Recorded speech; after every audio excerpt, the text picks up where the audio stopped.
Hello, Star Wars fans. Hey, do you know there's just 130 days until Christmas 2021? And we've got some things to talk about. And today, of course, straight off of her victory lap from the Bad Batch, we have our friend Star Wars Meg with us. Hey, hello there. Hello, thank you for having me back onto this amazing channel. Well, thank you so much. I always love talking Star Wars with friends, and so appreciative you'll give us some of your time to come on and talk Star Wars with us. So right off the bat, there's a bunch of stuff breaking, and I mentioned your victory lap because you, amongst others, did mention about Weyland on that finale. And today, in the episode guide, which we've been checking every Monday since we kind of picked up there were clues in a lot of those. Today on the episode guide that was released, they confirmed for us that indeed was Weyland. So congratulations. Thank you. I'm glad I'm getting some praise.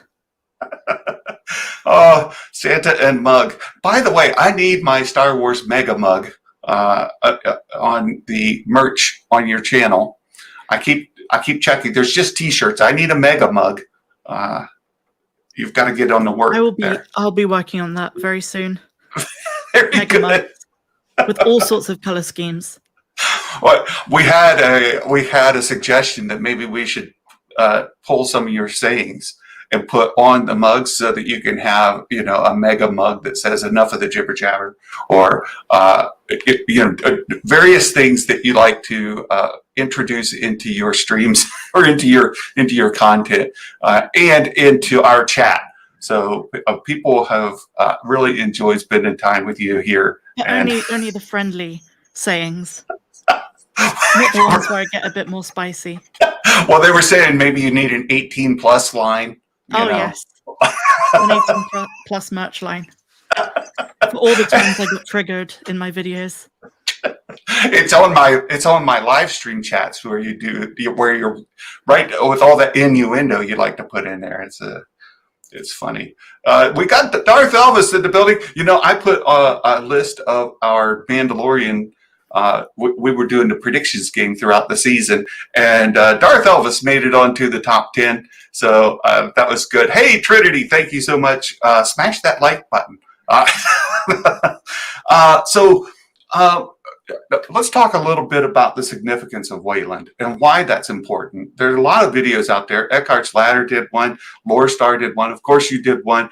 There's been a lot of content on that, and we look forward to seeing your follow-up video, which, as we were talking just beforehand, I didn't know if you'd get it out in time for this stream or later, but it sounds like in the next 24 hours, we can look for another mega dose of Star Wars content and to learn more about the importance of Weyland. But I'd love to talk about it with you a little bit here, if you don't mind.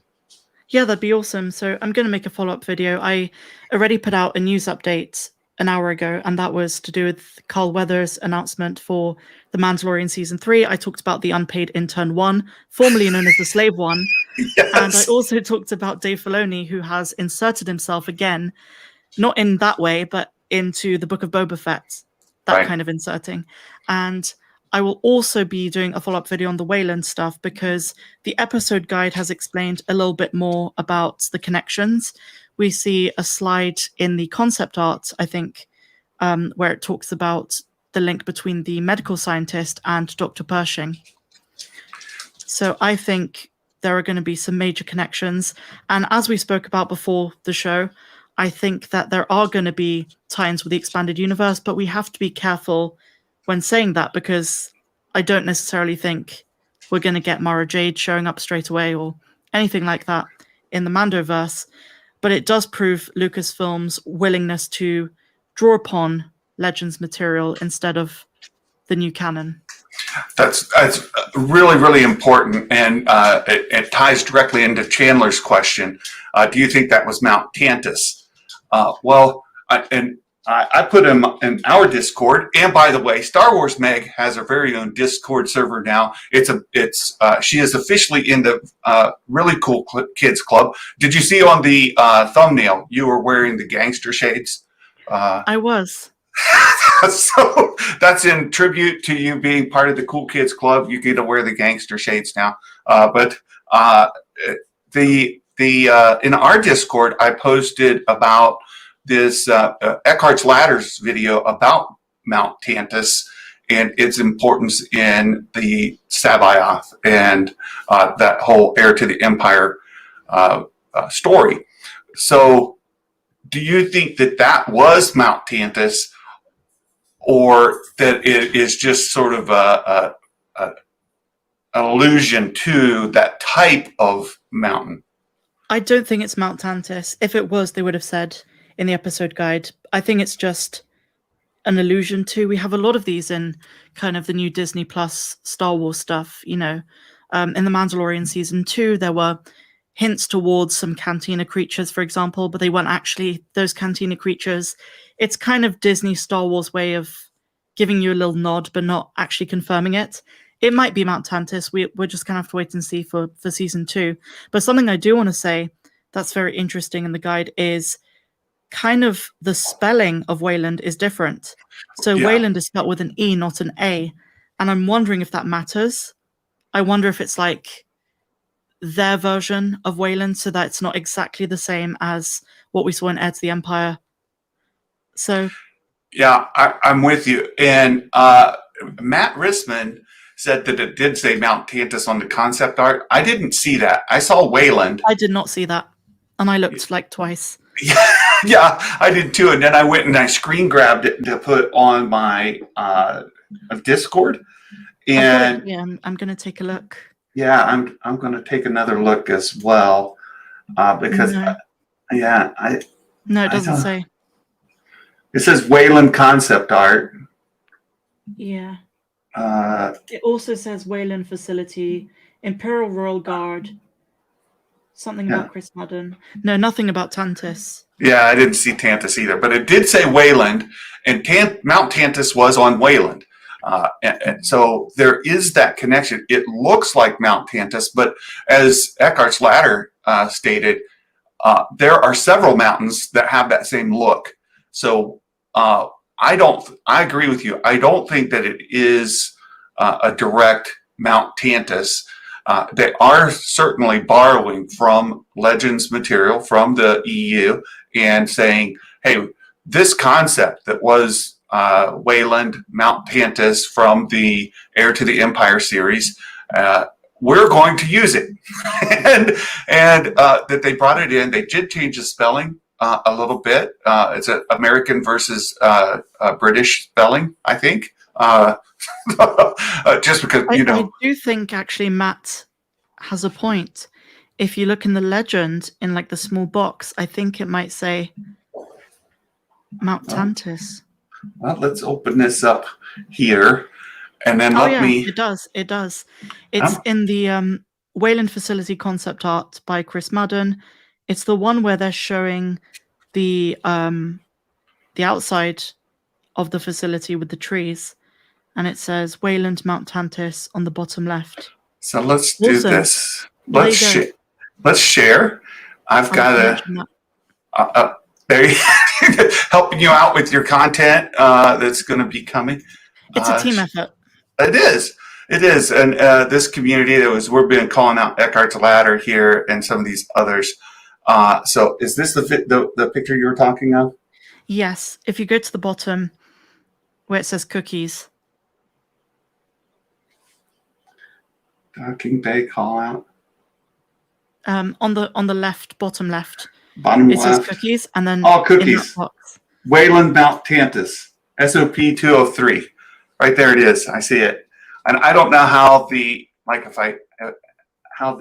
image will look for you all if we blow this up more, but you can begin to see it's a little muddy. But there it is. You can read it right there. You guys see that? So Weyland Mount Tantus. There you go. Confirmed. Thank you so much, Matt. That was very, very, very, very good. Thank you, Matt. Always saving the day. Exactly. That's very good. They're being very forward about it. And hey, Will Morgan's here. Will is a friend of mine. He has his own channel called Meta Egg, and he picks out these little Easter eggs from things and pulls out some ties to different Easter eggs that maybe a little bit different take than other people have. And Will Morgan is the one that helped me with the Omega and the Light armor from the concept, the Macquarie, or I think it's Macquarie, concept of, of Boba Fett's original armor that was all white. So that Will Morgan helped me come up with that, and thanks for supporting us. And I've got a friend here. I don't know if she wants me to say it or not, but we have a friend in the chat here who sent me some homemade produce, some pickles. She has some Christmas pickles, and she thought, well, Santa needs some Christmas pickles. I tried those out over the weekend, and oh my goodness, they're delicious. Never heard of Christmas pickles before, but they are wonderful. And thank you so much for that gift. And again, I won't call you out by name out of respect unless you tell me I can. So there you go. This is the only stream I've ever been on or ever heard of that goes from talking about Star Wars to pickles. There you go. And it's my friend Gray. Gray, of course, I was able to be Santa Claus for her daughter this last year, and that was just fantastic. Gray is a great friend of mine, and we've done book reviews together. I expect to get her on again as we talk about the High Republic Wave 2. Meg will not be doing book reviews of the High Republic Wave 2 because you haven't been reading the Wave 2. No. Am I right? Yeah. And thank you for the super sticker. And again, I don't do this name justice. Do you know how to properly say Ciaran's name? I'm sure it's not that.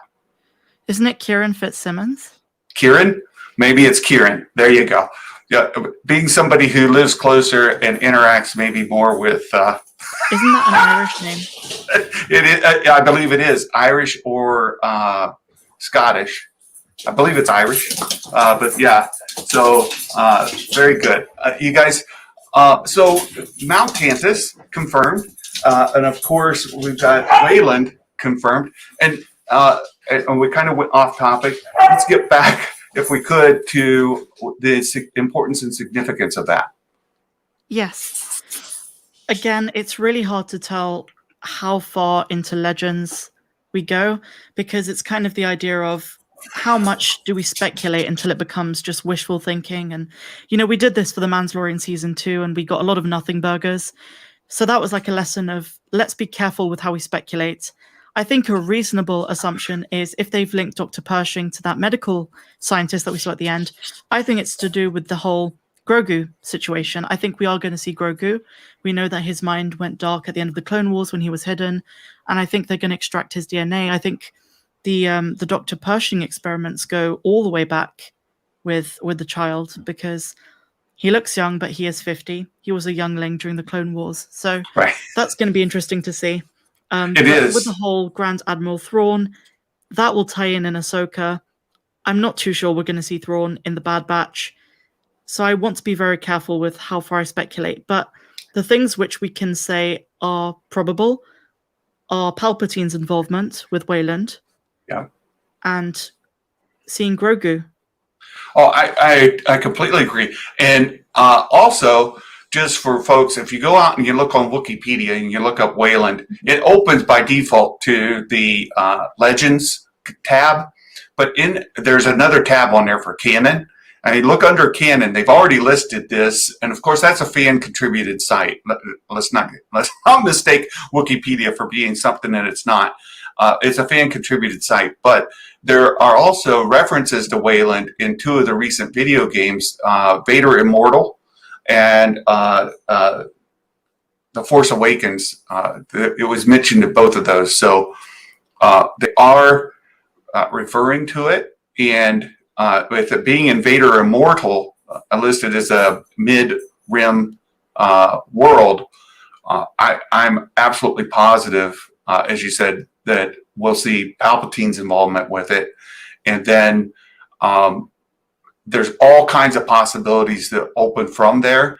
One thing that I saw some speculation, and I think it is important to be clear about speculation, is that I think Lore Star mentioned about the Thrawn being Grand Admiral or Emperor, not Emperor. What did he say? He said something to the effect of him being in charge of the Empire's resources. And I don't know that that's the future for Thrawn. I don't know that we're going to see him in a true heir to the Empire kind of, head of the Empire. That's I don't think that we're going to see him in that kind of role, but because I think his interests are back with the Chiss Ascendancy. And his involvement with the Empire was to gather resources to fight off battles there. And I do want to talk about Thrawn in the Filoniverse.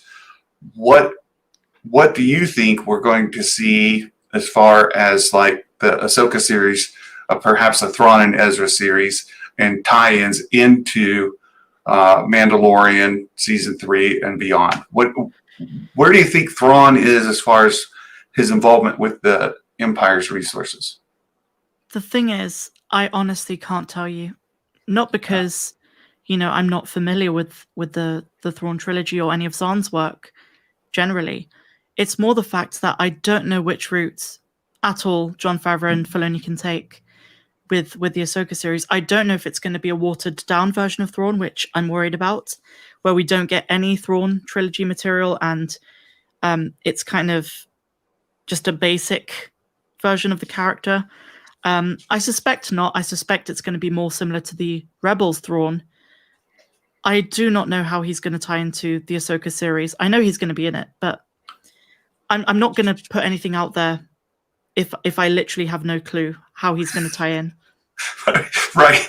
It is really tough. All we can do is speculate a little bit.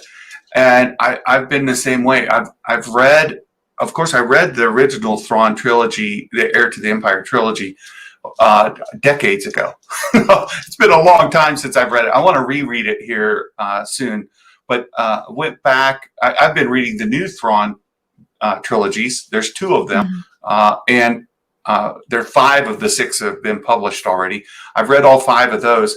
And you can see a progression of Thrawn who is not the same Thrawn that necessarily that you saw in Heir to the Empire. He has different kind of motivations. He's a more complex character because he's been developed out further. But I'm not sure, as you are, I'm not sure where they're going to bring him in, what kind of flavor of Thrawn we're going to get. And it'd be really tough to say that.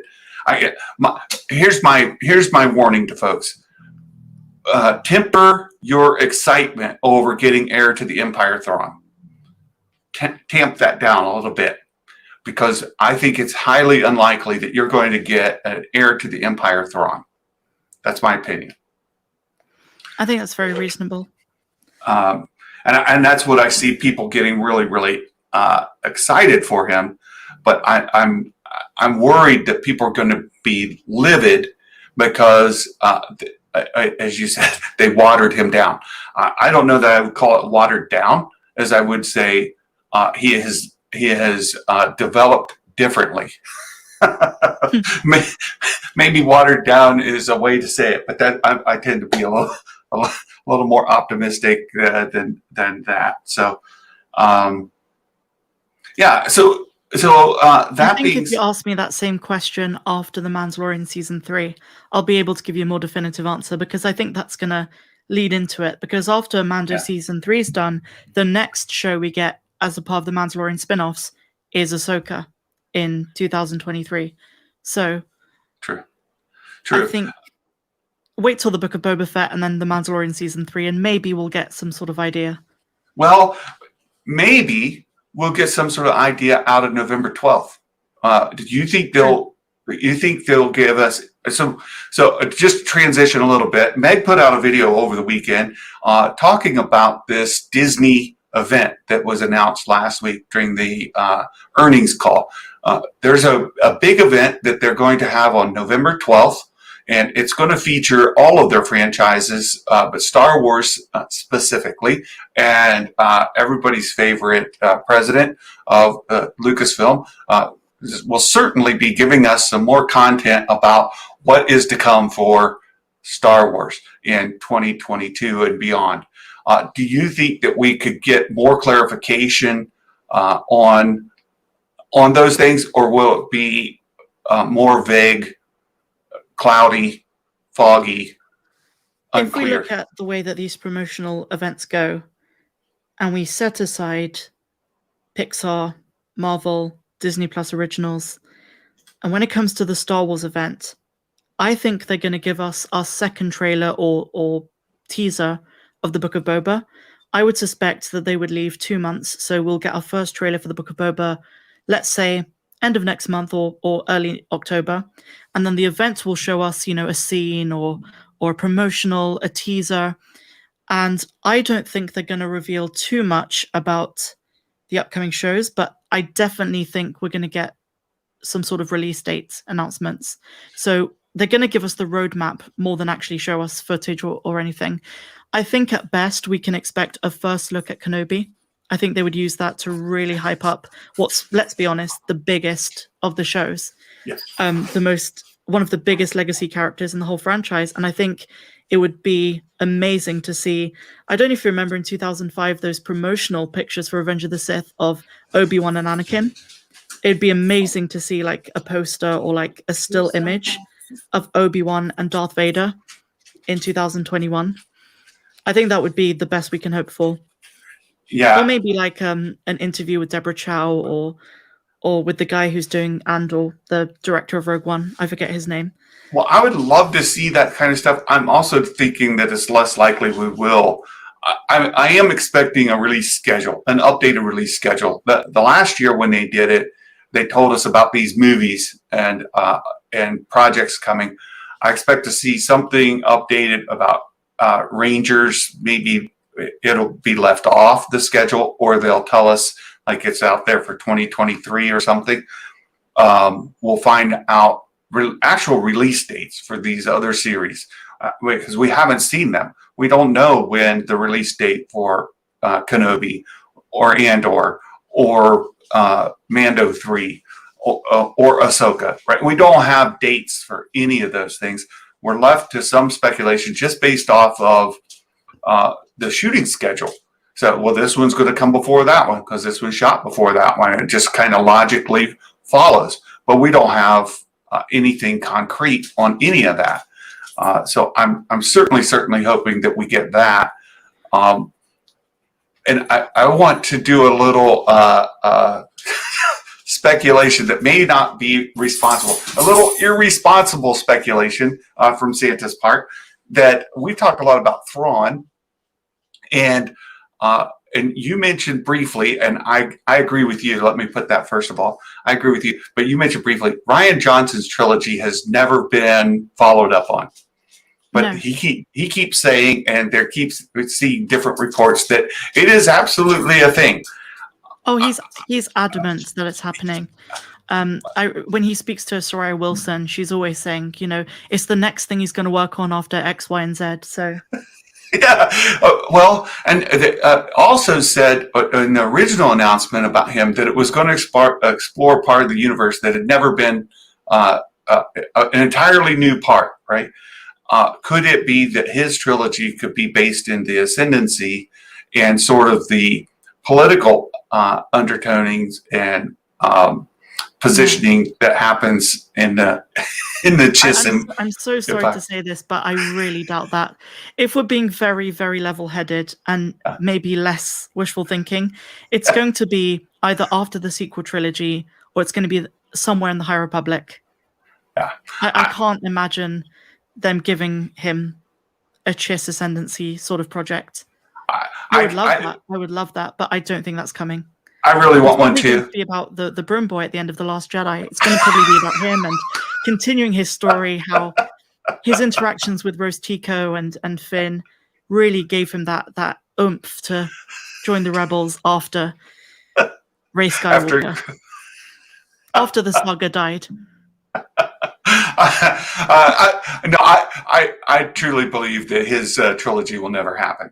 I have no qualms with the Last Jedi. I don't have any personal beef with Rian Johnson. I just don't think that it is likely we'll ever see that come to fruition, and that and that's why I called it irresponsible speculation. If they were going to do anything with him, they probably would have already given us some clues. And I think on November 12th, the absence of information about Rian Johnson's work will be another nail in that coffin. That's just my take on it. I think they're going to focus more on the 2022 projects and Rogue Squadron. I think they're really going to build up Rogue Squadron, because if we take the temperature of the water right now, I don't think many people are excited about Rogue Squadron. You get a few fans saying they're really hyped and they want it to be a very different sort of Star Wars film that's not focused on lightsabers and the Force. But the majority of what I've seen from people on my channel and other people's channels that I watch, like Eckhart's Ladder or whoever it may be, it doesn't seem like there's much hype for it because, A, we don't know anything about it yet. So I think they'll use this promotional opportunity to kind of sell it to us. Yeah. Alongside the other non-cinematic releases.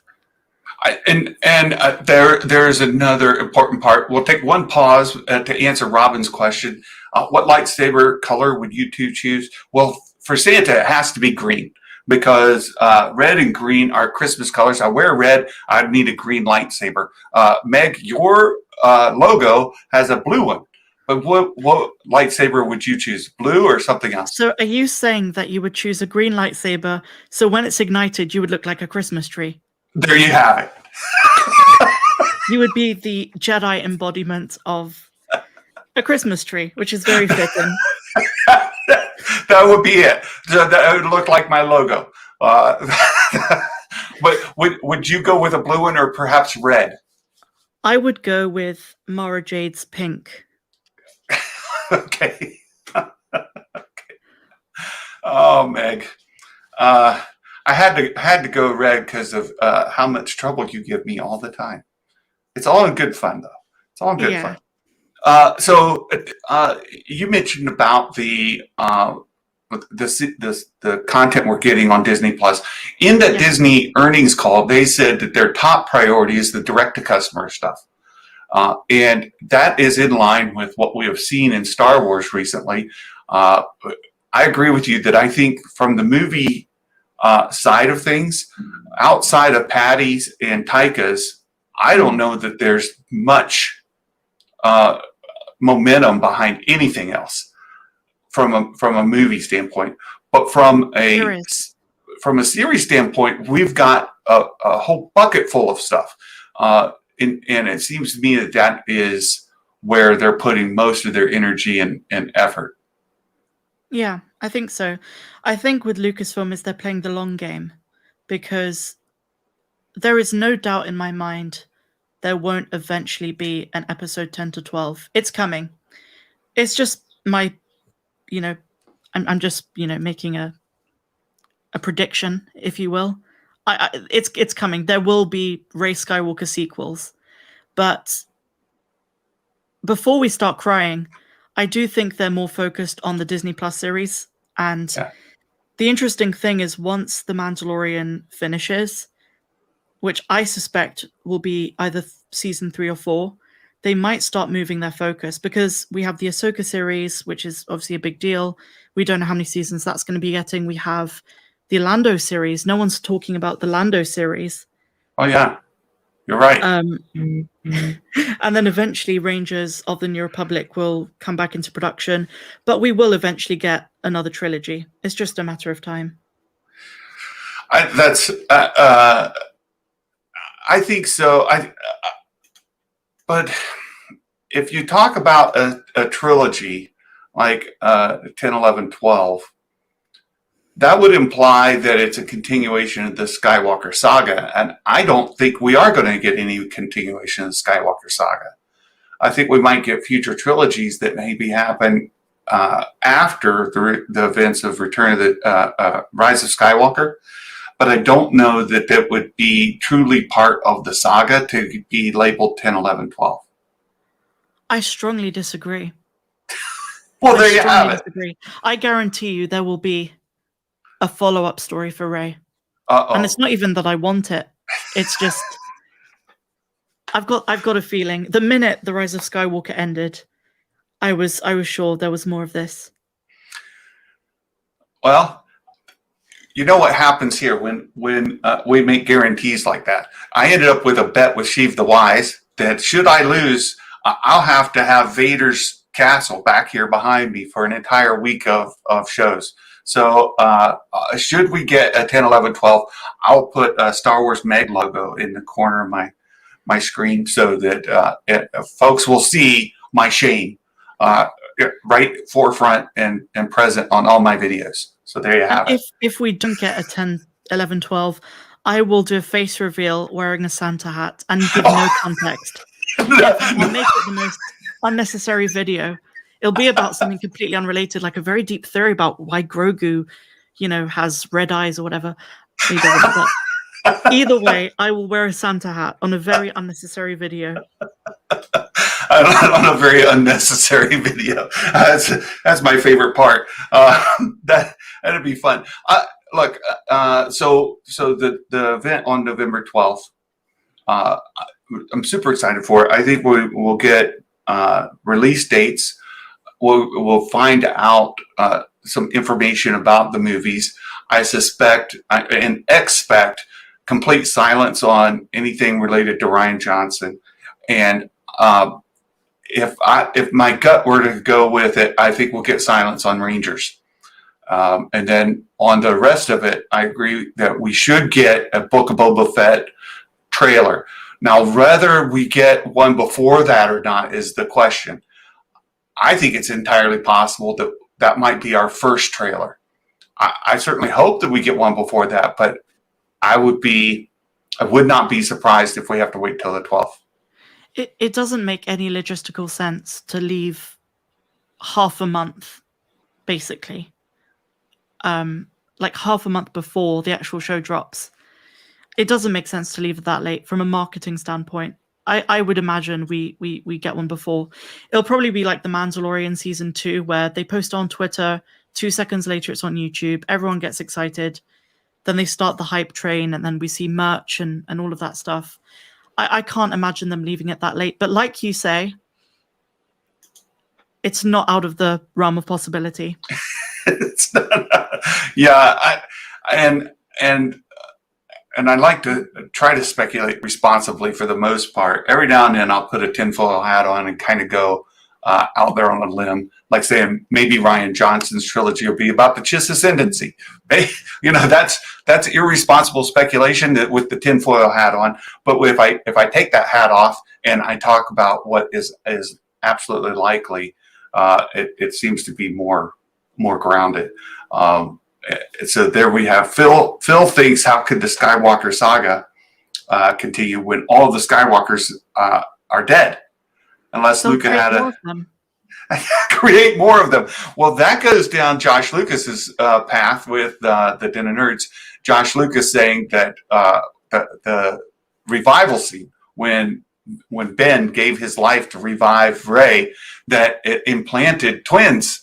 And so she is actually pregnant with twins from Ben when he gave up his life. I really hate that I can see that happening. Oh. I really hate how accurate that is. I dislike it. I dislike it greatly. I am not a fan of that thought at all. And I've mentioned before, I am fully in favor of having the Skywalker saga completely end. I would have done just fine had the Palpatines and Skywalker bloodlines come to a halt. And any series that would continue with Rey, or any movie that would feature Rey, Rey Skywalker would not be a continuation of the saga necessarily, but it does have that tie-in. It would But be. here's the thing. There's a reason why I always say The Last Jedi is the best sequel. Because Rian Johnson made Rey a nobody. And then JJ comes along and spends half of his final film retconning all the things I loved in episode 8. So we could have had the Skywalker's bloodline be done by episode 8, and then episode 9 have Rey being her own thing and taking the story in a different direction. Well, I'm fully of the mind that she needs to never have children. That the bloodline would truly end entirely with her. I was frozen there for a second, but I'm back. So I just support that being done and moving on. That's the best thing for the fandom as a whole. I think Disney Plus, the series that we've gotten, the Filoniverse and the other projects in the works, are doing more for the fandom to pull us together and grow than releasing more along that saga that becomes divisive. Yeah, I suppose. I think I think if Rian Johnson does get a trilogy, the first one is going to be Geode's Grand Adventure. Geode's Grand Adventure. That Geode character in the book was quite entertaining.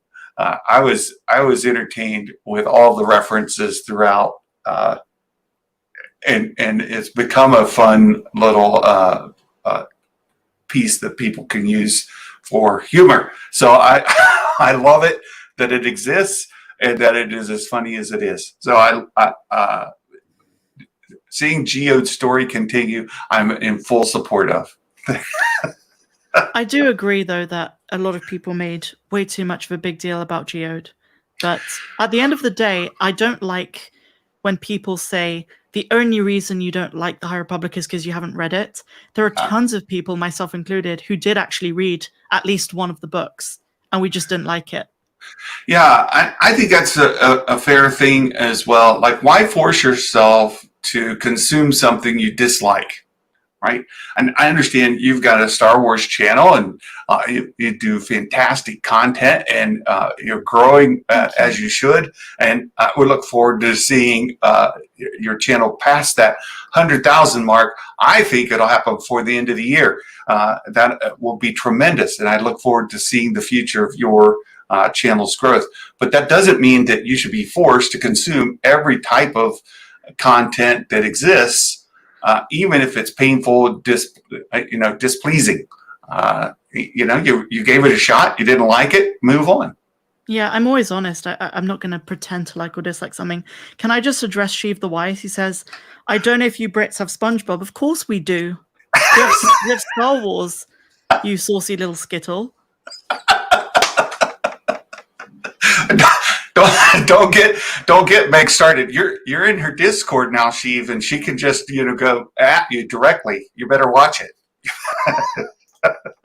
and I should bring that up again. Meg just started Discord server, and folks are pouring in there. It's exciting to see that begin to grow and begin to build a community in that space that allows us to get to know one another. I'm excited to see where that goes. Yeah. I didn't even know what Discord was this time last week. Well, you thought it was a sandwich. I did. It sounds like a Subway special. Discord with extra meatballs. It's my attempt at an Americanism. I was going to say, I was just debating. Did you just do an American accent? I did. It sounded like it. You did quite a good job. I want this on a mug. Saucy little Skittle, my mega mug. You see, I don't know if you guys who've been on previous live streams where I've been here on Tantus channel, but I use the word Skittle as a replacement for real curse words. Yes.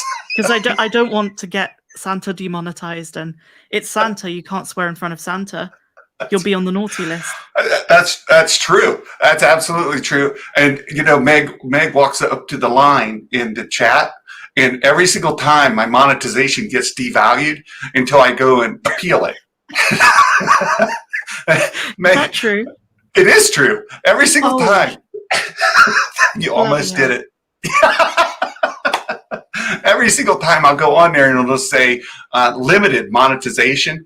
And then it says may not be appropriate for all audiences. I said, well, no kidding. It's already marked not for kids. And then I appeal it. And then like a day or two later, they say, oh, congratulations, you're fully monetized. So.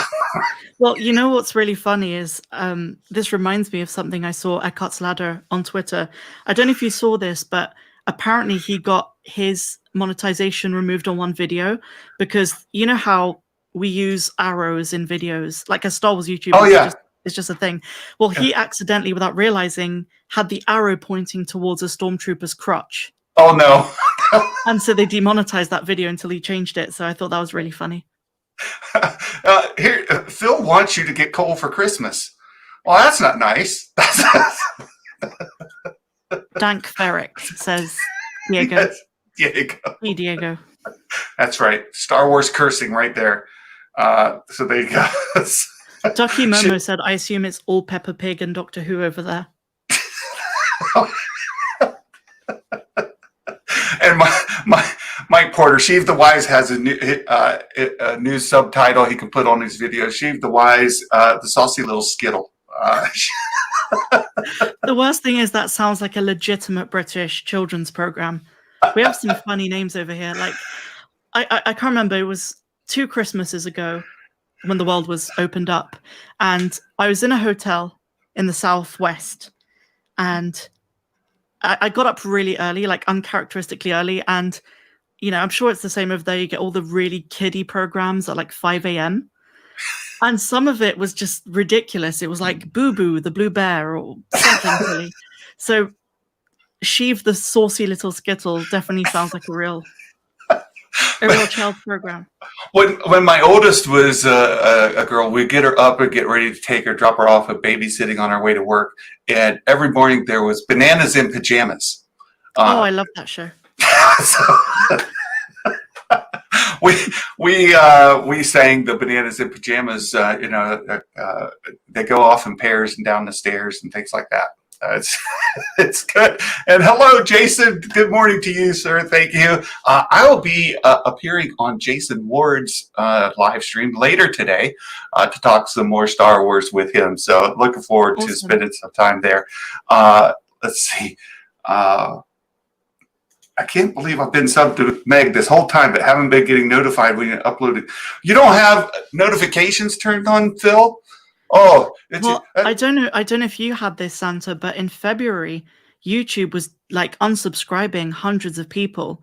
And they did it because they were saying how, we're just trying to clear out bots. But then I got all of these comments saying I've been unsubscribed or I had to look for your content. So yeah, unfortunately, my subscribers drop all the time. And it's strange. Like, they'll bump up and hit a mark and then they'll drop down again. And when I was really pushing to get the monetization, I was right at the cusp, and then it would go down. The same thing would happen with my view hours.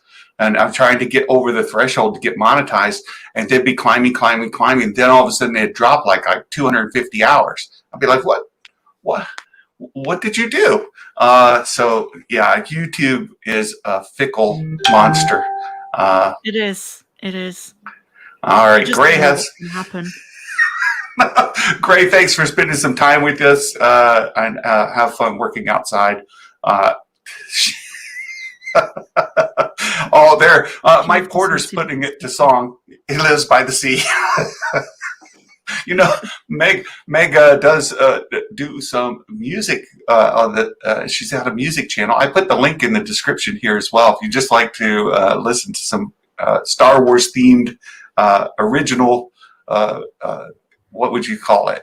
It's like a mixture of ambience and lo-fi and just generally just whatever. But Yesterday's video, Santa, was a little nod towards what I'm creating for you. Oh, you're letting the cat out of the bag. Meg did offer to do a little intro video for me, and not only Meg, but also Darth Elvis he is going to get his band back together, and they're going to record some stuff for me as well. I am so excited to get a new intro from Meg, and then have spots that I could do with Darth Elvis. And Meg, one thing, and we didn't talk about, I probably shouldn't do this live, but some of your ambiance music was suggested to me that maybe we'll let that play in the background when we do our live streams together. And I think that's a great idea. I think that's a very good idea. There you go. So I'll have to get that queued up next time we get to do this again. There you go. Darth Elvis, need to get you on a Star Wars music podcast. There you go. That would be amazing. It would be great. And you guys are all over there in Europe. Darth Elvis is up there in Scotland. And so not that too far away to maybe get in a recording studio. There you go. All right. So we've talked a lot about the Disney event on November 12th. What if we left off? We spoke about the Book of Boba Fett, The Mandalorian Season 3. Oh, I don't think you responded to my point about maybe getting a first look at Obi-Wan. Oh, yeah. I hate to get my hopes up because I thought that maybe we would get a bit of a behind the scenes where you see like this footage from on set. You see like actors joking around and hanging out, drinking a cup of coffee, maybe having a biscuit or something. I thought we might get something like that the last time, and we got nothing. And so now, I've been jilted once. I don't want to get jilted again. So I'm afraid to speculate that we might get that. I would love to get it. I think it would be a smart thing to do. And you mentioned earlier how, from a marketing perspective, it just doesn't make sense. Well, Star Wars and marketing, that is a thing. Their marketing doesn't make sense to me. I don't understand where they're coming from and why they let dates like May 5th go by with a big nothing burger. It's all over the place. The whole marketing. It's like you get a few things on Twitter, but it's so close to the release date. You almost want to say, well, where was this a month ago or 2 weeks ago? And as you said, on May the 4th, we got, maybe that realistic lightsaber tease. Yeah. But that was it. And with all of the shows, because back on May the 4th, we had the Bad Batch come out. So I suppose that was a big deal. But in light of Star Wars Visions and even the Book of Boba Fett, anything would have been better than what we got. True, and Visions is another good point. Like May the 4th and Visions were close enough that I thought maybe we would get what we got in. When did they finally release that Visions bit? In July, right? Yes. I thought we would get that. June. I can't exactly remember. But anyway, I thought that Visions kind of bit that they gave us would have been May 4th. They didn't give away anything there, and they certainly had that footage already complete enough to be able to show in the manner that they did, to talk to the artists, to talk about the studios that were doing the work, and do that little promo reel on May 4th. But nothing. And then out of nowhere, they come up with it later, and it makes no sense to me. And Jason's saying the sizzle reel's possible, but the focus on Boba is not to confuse what's next. And I think that's a shame that they think that we're not smart enough to be able to, or maybe complex enough to be able to focus on more than one thing at a time. Some of us can walk and chew gum at the same time, and it wouldn't be that bad to give us some sizzle reels of other projects as they go down the list. There's that picture last year of Kathleen Kennedy standing on stage with all of those logos behind her. Mm-hmm. Why not?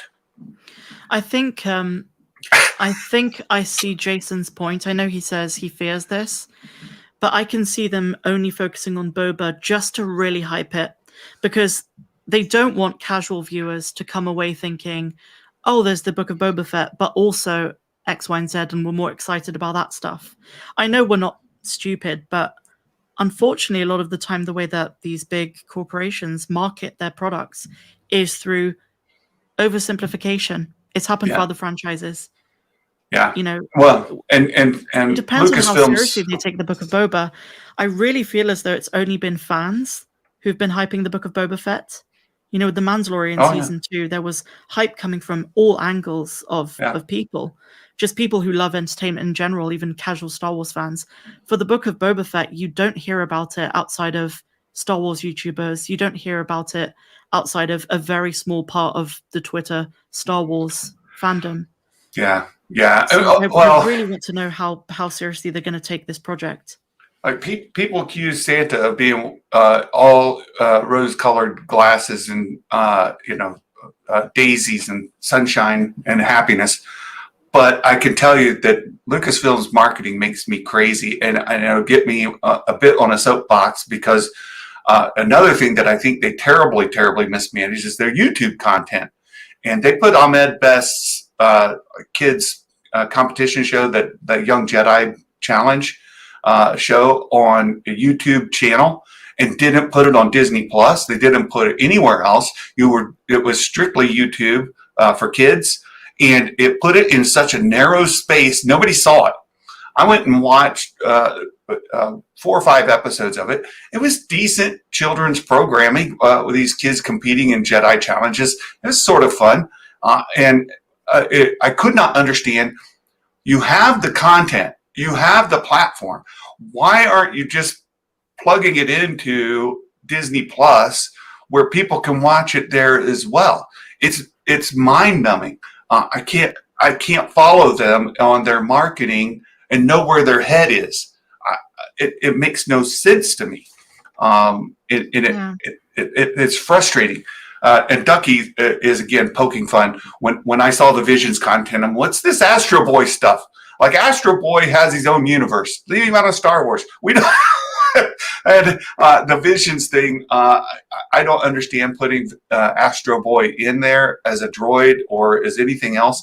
We don't need Astro Boy. I get that he's a big favorite for anime, but he has his own space. I don't, and I know these aren't canon anyway. And you and I have talked about this. Visions may not be for me, but that's what Ducky's comment. For those of you watching, know that he's poking the bear. That's what he's doing. Yeah, I kind of figured. I'm personally not.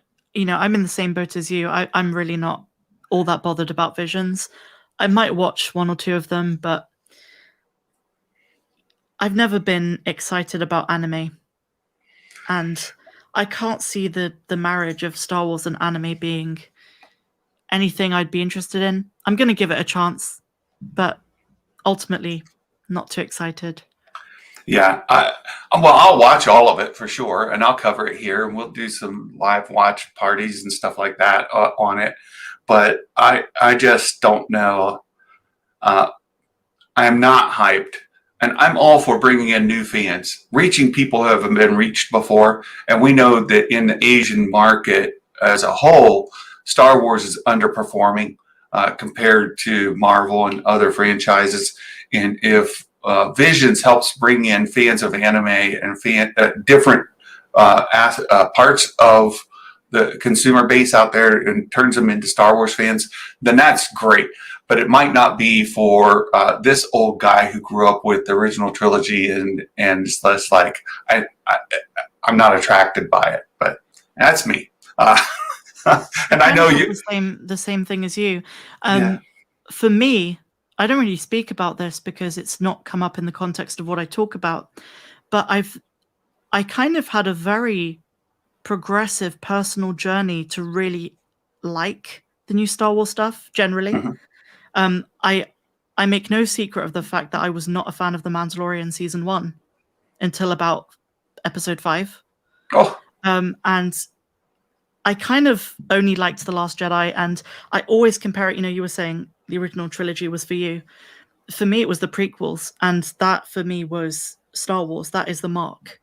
Yeah. And a lot of the recent stuff fell short, but after rewatching it, understanding the direction of certain directors and where Star Wars is headed, I really got into it that way.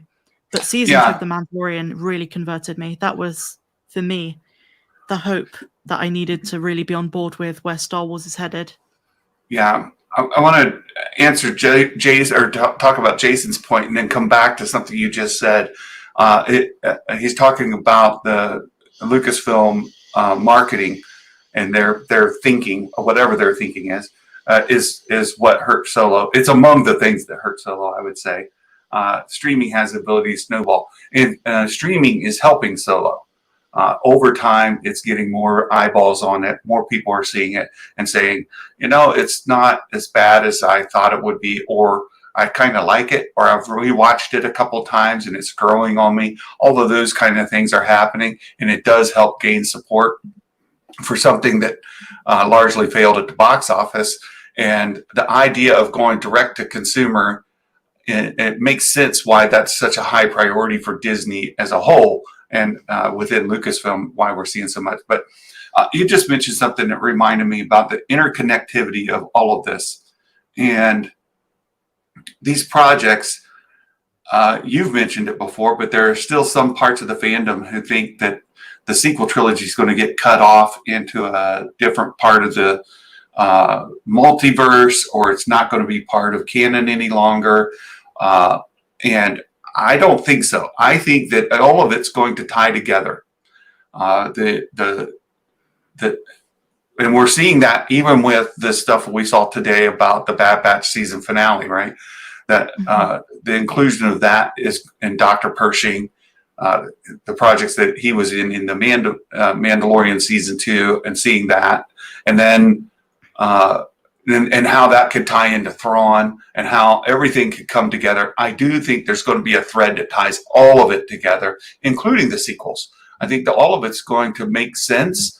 And if that means that Luke Skywalker that you saw at the end of Mandalorian season 2 is eventually going to become the Luke Skywalker you saw in The Last Jedi, then that may be the case. But it doesn't mean that you couldn't still get some fantastic Luke Skywalker content that ties those pieces together that's very satisfying for you as a fan. Yeah, I mean, I completely agree with you. I've gone back and forth on this a few times, trying to find different perspectives, and you can find times where I've said there is a chance they might use the Ahsoka series to have multiple different timelines, and nothing needs to be decanonized, but more put on a different timeline. And then there's this timeline where Ahsoka lives, this timeline where she dies. But ultimately, after Jon Favreau said that the sequence of events have to follow the way they do, I see it exactly like you see it. It's going to connect, whether you like it or not. Luke Skywalker that you saw at the end of The Mandalorian is the same guy you see in The Last Jedi. But what I want them to do is please explain to us, the fans, what happened in that time between The Mandalorian and The Force Awakens. What caused those events to happen?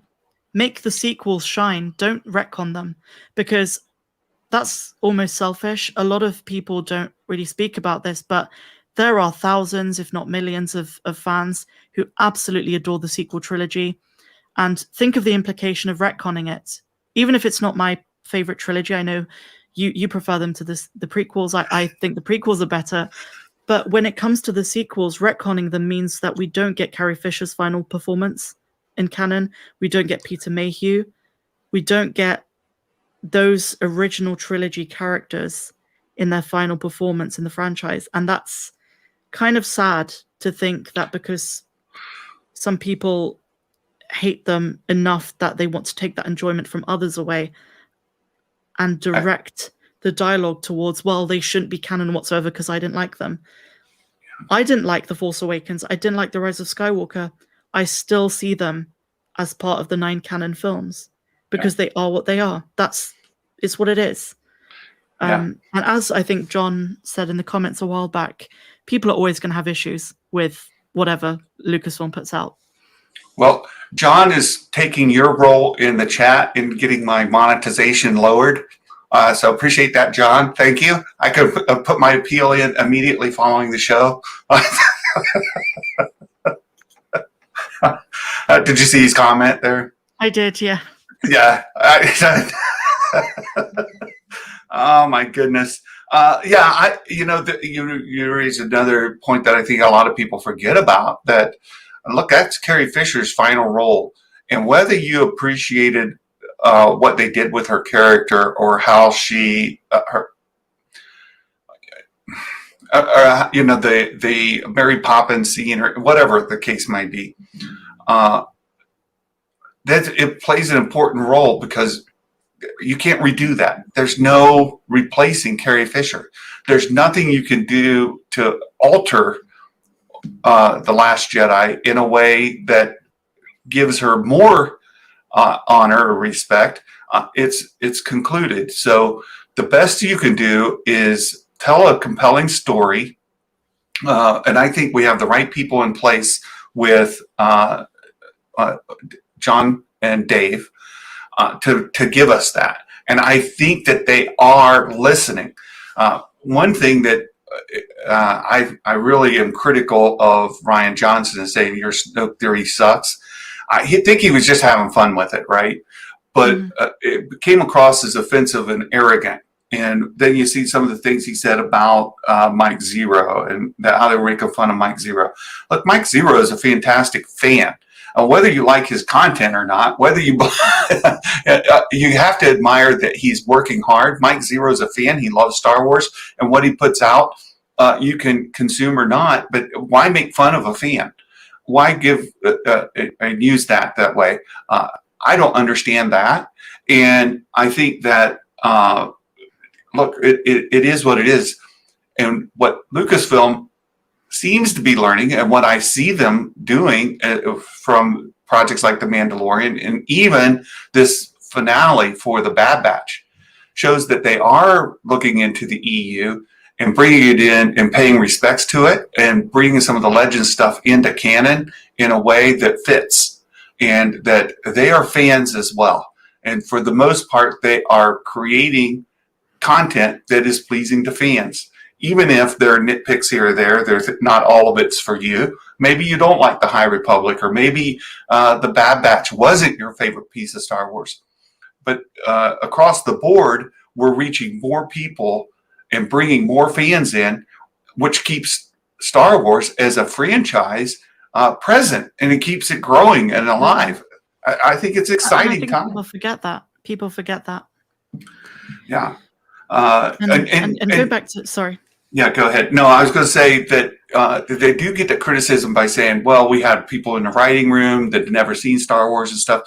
But I think there's evidence to say that Dave's hand is involved in directing all of this. And whether he's actually writing the scripts or overseeing the production, he is seeing the story points. And I love where John wanted to do a McClunky. And Dave's like, laughs and says, no, right? That was a great scene. And I think I trust in the direction that he's brought to the franchise. Yeah, absolutely. And, going back to the Rian Johnson point, I do have something to say about it because, I don't think Rian Johnson handled his social media well.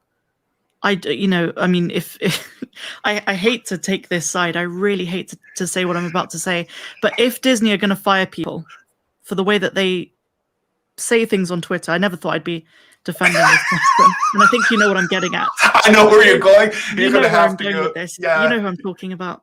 I know. If they're willing to fire people for making their brand look bad in whatever way, then Rian Johnson got promised a trilogy right after seems a bit hypocritical. But having said all of that, I do see Rian Johnson's frustration.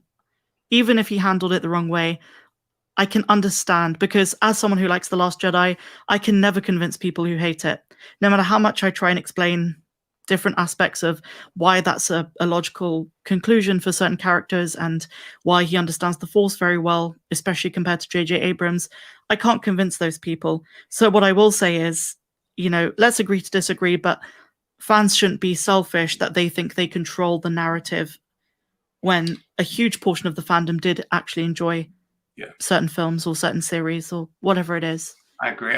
I've really fought it hard, and we have a channel on my Discord server for mental health check-in, and the reason that exists is because sometimes interacting with people inside the fandom can be taxing, and it can get you in a really depressive state. Not only that, but our personal lives have effect on us as well, and sometimes you just need other people there who you're friends with that can say things to help pull you out of it. And I have gone through a great deal of that as a fan of The Last Jedi, as a fan of the sequel trilogy, and participating in different social media discussions and forums. I have gotten beaten down. And I mentioned this to you before we went live on stream, but I was involved in some dialogue on another server that put me in a very bad place. And I wasn't sleeping at night. My mental health was taking a big hit. I was worried about, did I say something that offended somebody? Am I hurting my reputation? Am I doing something that gives people an impression of me, of being somebody that I'm not?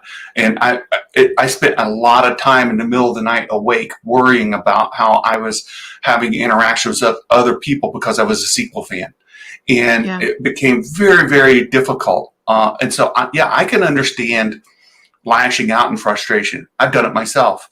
But sometimes you need to step back and just take a break. And that, I had to do that. I had to just step away from the conversation and say, Santa, it's not that important that you be heard. Not in that place. That place, they need to get out their frustrations. They need to vent, and they're not open to hearing another perspective. And maybe I'm not open to hearing their perspective. And sometimes we need to do that and just step away and say, you know what, people need to deal with their things. But I hold a bit of a bar for somebody that's like a Ryan Johnson or Pablo Hidalgo, or that they interact with the fandom in a way that's respectful. And sometimes they can fail just as well as we do. I absolutely agree. We have to expect a certain amount of professionalism from them. And, as I said to you earlier before the stream, I'm really sorry that happened to you. I've been also the victim of quite a lot of online hate doing what I do. And I've had death threats and some really disgusting comments about me, and just some very nasty stuff that I haven't, I've had nights where I didn't sleep as well. And it sucks. There is a lot of toxicity, and knowing how to deal with it and focusing on the positive stuff. So many people love what you do and love you as a person, and what you do here on this YouTube space. It's needed. There is only one Star Wars Santa, and we appreciate everything you do. Well, thank you so much, Meg. And as I said, Meg and I are becoming friends, and the amount of trust that we have just as individuals, as people, is growing. And I appreciate having another person that I can reach out to, who I consider a friend. And Jason Ward is another person in that space. This community can truly be tremendous. It can be wonderful. And I saw John before saying he's part of the Echo Base Network community. That's a great community as well. We don't see eye to eye. I don't see eye to eye with Coach, but he's got a great, very supportive community there. And I enjoyed spending time talking with them as just people. And a lot of times we forget that. And we'll have to let Coach know that you've got no-node. I don't have the no-no song, John, so you're not going to be put up with that. But we need to report back to Coach that John got no-node with Santa's, and that'll be entertaining. Funny. I think that was with the euphemism he was making of, was it Yes. greasy truckers or? Yes. That was it. This decent disagreeable Discord went away with the internet. Yeah, and we're trying to rebuild those kind of things, and once again promote. Meg has her very own Discord now, Star Wars Meg on Discord, and that community is just starting up, and it's growing like wildfire. It's very exciting to be part of that community as well, and where people can interact and be friends and poke fun at one another. People here giving me a hard time every day. It's so much fun, and Meg, she is typically in the chat, stirring the pot, and making the discourse in our chat lively. So appreciate that too. Yeah, I mean, it's great to be part of these kind of Star Wars communities where, first of all, there's nuance. You know, you can be a prequels fan or a sequels fan. You know, I'm not one of those people who likes this kind of tribalism, and I'm sure you'll agree there's so many channels and communities to do with Star Wars where it's like no sequels fans allowed, right? No prequels fans allowed, whatever it is. So it's like, we love Star Wars, why can't we bond based on that? Why can't it be that we both like Star Wars, we like different parts of it, we agree on some things, we disagree on other things, but that's fine, it's still Star Wars. Exactly. So we've gone a bit over an hour. I want to be respectful of your time. It's getting late over there. Well, it's dinner time. It's dinner time for you. Lunchtime for me. So you guys go check out Star Wars Meg's Discord channel if you can find it there. I believe you have a link to it in your socials, in your Patreon. If you're not supporting Meg and Patreon, what are you doing? Go support Meg and Patreon, and get involved with her community. You can always count on, as I do, waking up in the morning, getting started, getting that coffee or getting your caffeine, and seeing Meg's video go up to see what is going on in Star Wars every single day, or nearly every day anyhow. And Meg is getting ready to give us a follow-up for the Bad Batch season finale. Promote that just a little bit, if you would. Thank you. Yeah, I'm going to basically make a follow-up on yesterday's video, which talked about the different connections between the Bad Batch, Rebels, Clone Wars, Mandalorian, and kind of Lucasfilm and Dave Filoni more specifically, and the big plan that they have to tie everything together, to connect the dots between characters and themes and storylines, so that we can see Star Wars as one big thing. And it'll have some very interesting nuance, some very interesting deliberate connections. Omega perhaps coming into live action at some stage. Yes. So thank you for hyping this upcoming video. Oh, very exciting. And I can't wait for you to release your Star Wars mega mugs. That's my next pursuit. I need a mega mug that I could put all of my tea in and watch Star Wars Meg's content. And later today, this afternoon, I'll be joining Jason Ward on MakingStarWars.net. Come join us over there, as Jason also gives me a hard time. It's fun. Everybody loves it. And no, but seriously, Meg gives me more of a hard time than Jason does, and I absolutely love it. It's too much fun. It's just why people do so much of it. Oh, there we go. And and all you saucy little Skittles that are out there, we appreciate your support here as well. And if you wouldn't mind liking, subscribing, sharing out this channel, I am genuinely trying to bring fans together and just enjoy talking about Star Wars. We could disagree on things. Meg earlier today in this stream said I couldn't disagree more vehemently. So there you go. And you know what? We're still friends, and I appreciate that so much. And I look forward to doing more of these together with Meg from time to time. And again, just want to be respectful of your time and everything that you do. Thank you so much. Subscribe to Santa's channel.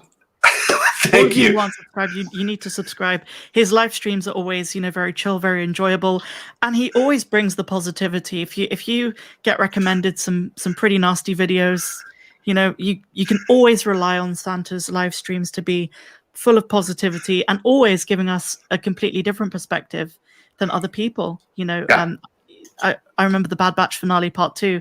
You came in with a very different angle, and it made me kind of appreciate it a bit more. So honestly, if you're not subscribed, be sure to subscribe because you won't be let down. This is one of the few very positive channels.